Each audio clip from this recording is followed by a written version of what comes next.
The top stories. The NUPW threatens protest if NCC dismissals case is not heard soon. Barbados remembers the Campus Trendz victims. And Hemispheric tourism ministers are meeting here. Welcome to Nation News for Wednesday, September the 3rd, 2014. No matter where you are in the world, at home or abroad, Nation News keeps you connected with what's happening in Barbados through our website, video newscast, and online e-papers. So stay connected with Nation News. News, your time, your way. The National Union of Public Workers says it is fast running out of patience with the Employment Rights Tribunal, which is yet to hear the contentious case of those dismissed workers at the NCC. The union says it is considering giving the tribunal an ultimatum to get cracking and may even mount some kind of protest. It is more than 4 months since the almost 200 workers were given retrenchment papers, unfairly they claim. NUPW General Secretary Dennis Clark said it was obvious the tribunal, which is a new entity, had started the case before it was ready to proceed.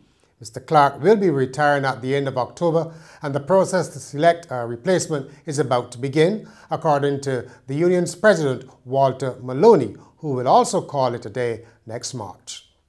Whoever is elected as president will be one in which both the elected executive and the president will be able to work closely with the general secretary.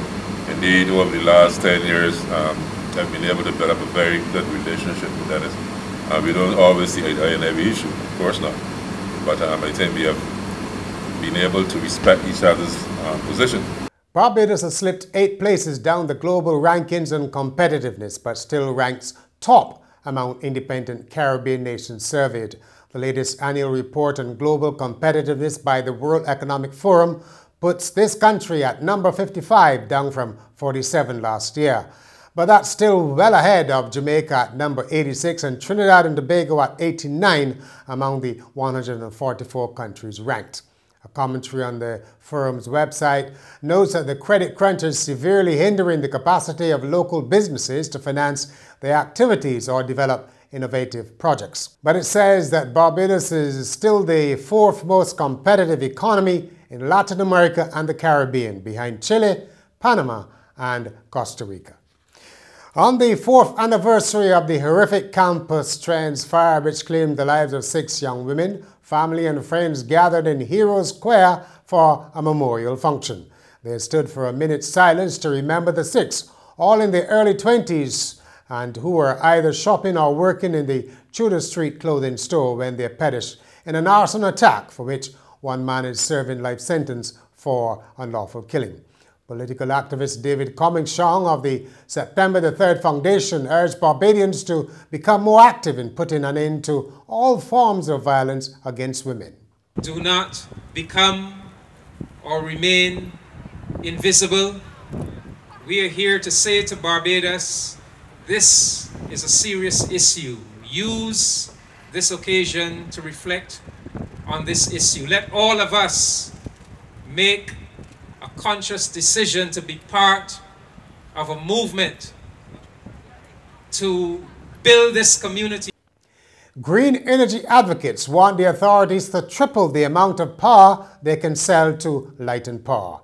The Barbados Renewable Energy Association, or BREA, has been fretting that the current limit of 7 megawatts set by the Fair Trading Commission is too low and will hinder development of the fledgling renewable energy sector.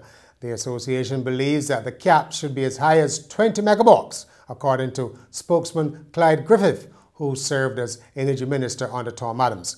Mr. Griffith said it was possible that the limit had already been reached. He was speaking during the launch of a consumer guide on solar electricity, where he noted that those in the commercial sector were coming on board more readily. Well, a lot of businesses are now coming around. They're mindful of the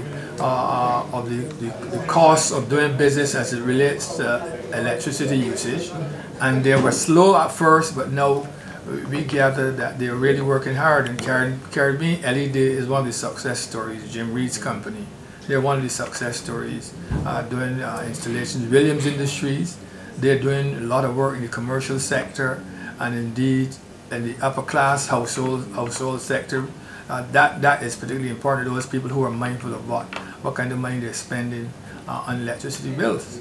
A conference of tourism ministers of the Americas has opened in Barbados with a call for the Caribbean to develop a more sophisticated product beyond sun, sea and sand in order to maintain industry competitiveness.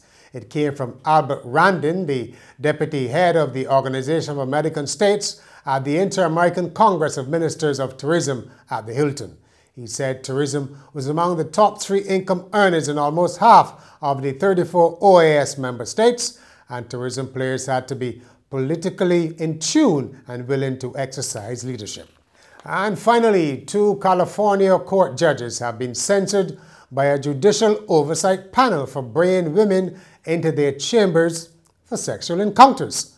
The Commission on Judicial Performance, comprised of 3 judges, 2 lawyers and 6 members of the public, publicly censored Scott Steiner and Corey Woodward. In its ruling, the Commission wrote, "Engaging in sexual intercourse in the courthouse is the height of irresponsible and improper behavior by a judge."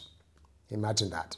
And that's Nation News for Wednesday. For more, log on to our website, nationnews.com, as well as YouTube, Facebook, and Twitter. And remember, the Daily Nation on Thursday.